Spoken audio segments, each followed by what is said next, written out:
What's going on, NinBuzz viewers? Welcome back to another episode of Challenger Approaching. I'm your host, Abdallah, and let's take a look at your last week's winner. Give it up to Game Master 3rd DS for beating my score of 870 by 4 points. He got a score of 874, so it was very close. But he did an awesome job maneuvering across the tennis court and controlling the movement of the tennis ball. He showed that Goombas do have some power on the tennis court. He did not get squished or anything like that. So, nonetheless, you'll see my previous footage in the background, and as you can see, the ring points are pretty neck and neck. They're sped up at the exact same speed, so it's really fun to kind of see, how fast he gets his higher score and how fast I get mine. So, for those of you who have Mario Tennis open, I thought that it was a pretty underrated game for the Nintendo 3DS system. There was a lot to it, more than people give it credit for.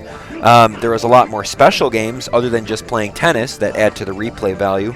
I also totally love the fact that they added the ability to take pictures with the 3DS camera so you can scan QR codes and unlock secret characters. That is thinking outside the box, I'm telling you. Nintendo, why don't you do that with more 3DS games? Seriously. Anyway, so we're at the point where we're about to finish up. My points are a little bit higher than his, but he scores it right at the end and gets the additional 4 points. So great job. Be sure to check out Game Master 3rd DS's channel and congratulate him on winning the challenge. His link is in the description. So, are you guys ready for this week's challenge? Let's do it.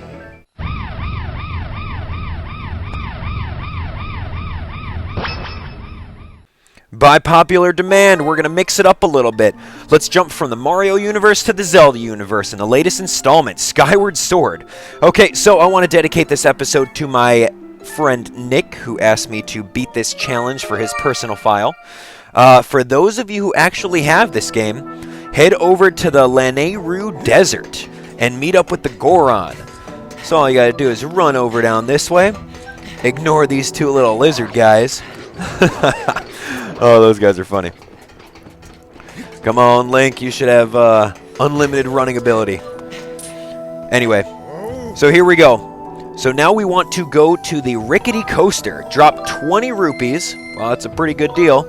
And then do the heart-stopping track. All right, and we do want that one because it's the harder one.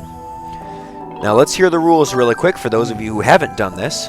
Okay, so it's a race against time. Scream across the finish line as fast as you can by tilting the Wii remote. If you lean at just the right angle around the corner, you'll get a speed boost. So if you lose your concentration or you lean the wrong way, you'll fall off and it'll be game over.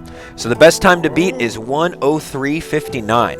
So with this one, in order to progress in the game, you automatically do it once, but if you go back and replay it, then you can get a heart piece by beating it in under a certain amount of time. And that's exactly what my friend Nick wanted me to do for him. So I figured let's do a twofer. Here we go. Alright, so you'll notice that you just got to kind of lean towards the left and you'll get that huge speed boost. Now you want to lean towards the right there and kind of make sure that you're going on the right way. If you don't lean, you'll fall right off the track on that dead end. So it's really awesome for those of you guys who actually like roller coasters. In real life, it felt exactly like it. It was awesome. Alright, so making sure that you're leaning to the left and the right, getting that speed boost. Don't be too shy about leaning off because it's kind of hard to fall off. Now at this break point, you want to take the right-hand side because I feel that it goes a little bit quicker. I don't know. You guys let me know on what kind of personal methods you guys choose. But I feel that, I've only played this a couple times, I feel that the main area where you guys can possibly beat this score is making sure that you're leaning way into the turns before I do. And I think that you go a little bit quicker. Alright, we're here at the final stretch. There's 2 jumps. 1 and 2. That is it. With a score of 1:03:26. That was so much fun. God, I love Zelda games. Anyway, let me know what you guys come up with. My score is 1:03:26. I got a couple claps out of the Goron. I set a new record, and it's great work according to him. But I feel that you guys can do under 1:03. There's a lot of potential for that, and I think that, like I said, the main areas where you guys can improve on is getting the turns early and possibly which way you lean while you're in mid-air on those different jumps. I'm looking forward to all of your video submissions. You don't even need a capture card. grab a camera if you need to. Don't be shy. All submissions will be accepted. If you don't have a copy of Skyward Sword, please leave a comment about what challenge you'd like to see in a future episode. If you enjoyed the episode, don't hesitate to click that like button to show your support. On last week's episode, we only hit 100 likes. I know we can do better than that. In case you haven't already, subscribe to NinBuzz and follow them on Twitter to stay up to date with the latest Nintendo videos. Have you guys heard of the latest Fire Emblem game that released on the Nintendo 3DS? That's right, Fire Emblem Awakening.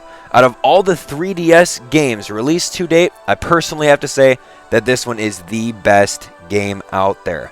Click on the screen to watch the first part of my Let's Play to see for yourself. I'm currently on part 20, so it's not too late to catch up.